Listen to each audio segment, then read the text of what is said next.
Paris was supposed to be Meghan Markle's big return, a glossy, high-fashion reset on the world stage. Cameras, couture, the fashion elite watching her every step.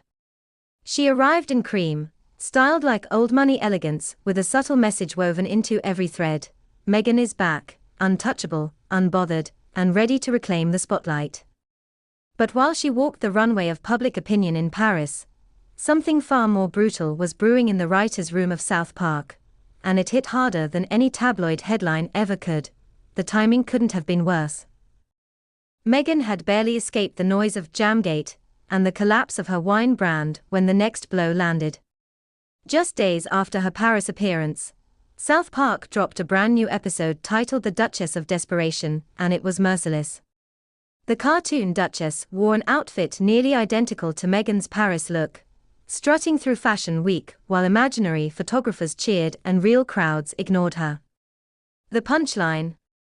She wasn't actually invited. The episode's closing line made it even sharper.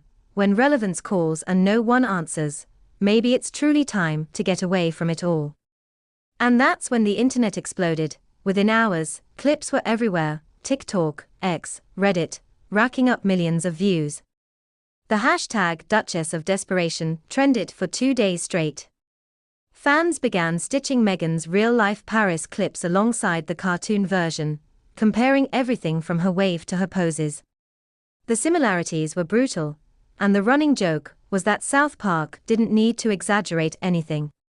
One TikToker even said, she did the parody for them. For Meghan, who hoped Paris Fashion Week would soften her image and reignite her influence, it was a crushing blow. Sources claimed she was devastated, even brought to tears when she realized the entire world was laughing again, not with her, but at her.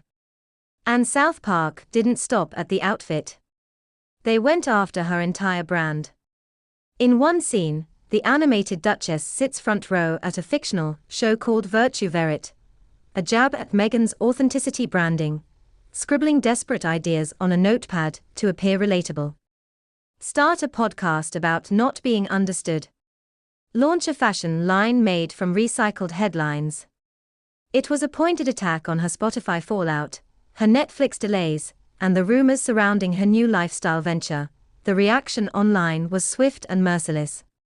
Memes flooded every platform. Commentators joked that South Park had done more damage to Meghan's brand in a single episode than the palace managed in 2 years. Another tweet read, "If she wants privacy, maybe don't walk into Paris with a camera crew."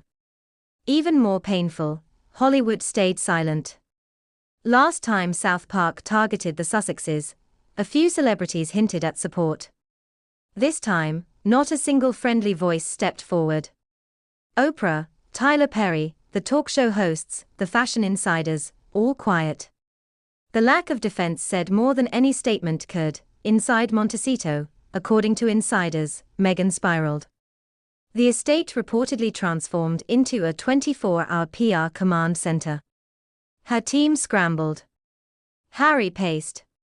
Calls flew back and forth as they tried to assess the damage. She wanted legal action. She wanted statements. She wanted someone to stand up for her. But every lawyer told her the same thing: South Park is protected. Parody is untouchable. And South Park thrives on exactly this kind of outrage. When legal threats failed, Meghan tried the media route. Suddenly, glossy magazines received anonymous quotes about her pain, her humiliation, her private struggle. But instead of sympathy, the public rolled its eyes. Comments poured in saying she needed to learn how to take a joke. One person wrote, "She's suing cartoons now." Even worse, South Park's official account fired back with a single line, "When they tell you to stop watching, but it's about you." The internet erupted again. While Meghan's team tried to push empowerment narratives, the cultural tide kept turning against her. People who once defended her openly mocked her obsession with controlling the narrative. South Park fans dissected the episode frame by frame, finding hidden jabs at her rumored Netflix project, her jam brand, her lifestyle brand, and even her pre-royal career. The cartoon wasn't just a parody, it felt like a demolition, behind the scenes, Meghan tried to mount a counterstrike. Insiders said she began drafting a long empowerment essay about misogyny and being punished for ambition. She wanted it in Vogue or The Cut. But when editors reviewed the draft, they quietly declined. They were afraid she'd look fragile, exactly what South Park portrayed. The essay died before it ever saw daylight. Meanwhile, the mockery didn't stop. At a red carpet event, a paparazzo yelled, "Meghan, will there be a season 2 of your South Park episode?" Laughter erupted around them. Harry stiffened. Meghan froze. It was the moment she realized the joke had become bigger than her ability to spin it. Back home, she withdrew. Zoom meetings cancelled. Calls ignored. Social media avoided. But the internet didn't move on, it doubled down. Old clips resurfaced, old interviews circulated, old scandals revived. People dug into her past with fresh intensity, and suddenly, Meghan became the internet's favorite case study again. Not a glamorous icon. Not a powerful advocate. A punchline, and then came the final sting, this time from the palace. Royal sources, in classic royal fashion, offered quiet, but pointed commentary. The palace has no comment on fictional portrayals, but satire often reveals truth more sharply than speeches. Translation: even the Windsors were laughing. For Meghan, it wasn't the cartoon that broke her. It was the realization that her grip on the narrative had finally slipped. She had built her brand on being taken seriously, on controlling her story. But now, she was the joke. The caricature.